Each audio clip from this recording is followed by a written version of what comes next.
In addition to having names that rhyme, Nebraska and Alaska have a couple other interesting things in common. Both of the states are currently celebrating sesquicentennials, and they are also both home to towns with the name of Seward. Our Lance Schwartz is live tonight in Seward to tell us about an historic work of art. Hello everyone, and welcome to the Nebraska National Guard Museum right here in our town, Seward. I'm sure you all know by now that Nebraska became a state way back in 1867. But what you probably didn't know is that Alaska became a United States territory in the very same year.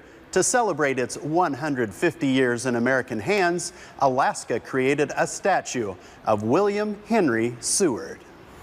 This impressive 6-foot-tall statue is on its way to Alaska.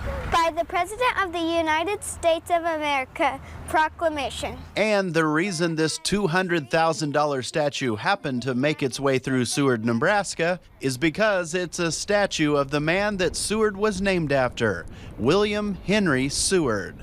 Seward played a very important role in the Lincoln administration during the Civil War. William Seward was the Secretary of State for President Abraham Lincoln. They were close friends.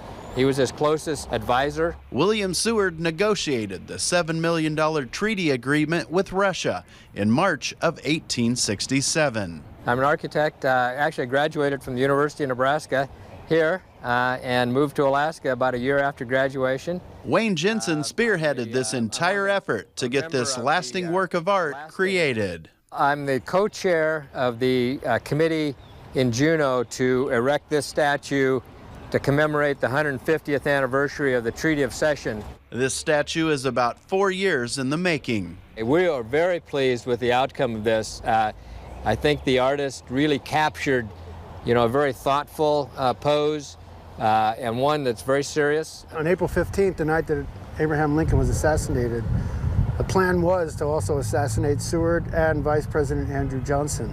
Artist David Rubin says that attempt on Seward's life proved to be unsuccessful because he was recovering from a carriage accident.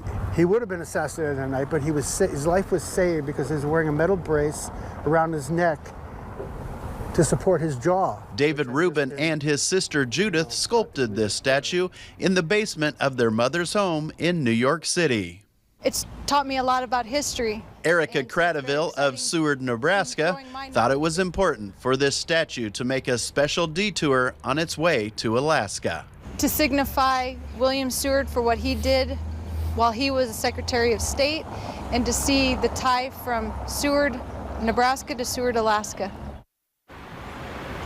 In addition to showing off the statue with a few presentations in both Seward and Lincoln, the hope is that the Seward statue will make it to Juneau by this weekend so it can be unveiled in front of the Alaska State Capitol on July 3rd. I tell you, it really was quite interesting to learn more about the connection between Lincoln and Seward, the men and the towns. That's a neat story. Thank you, Lance.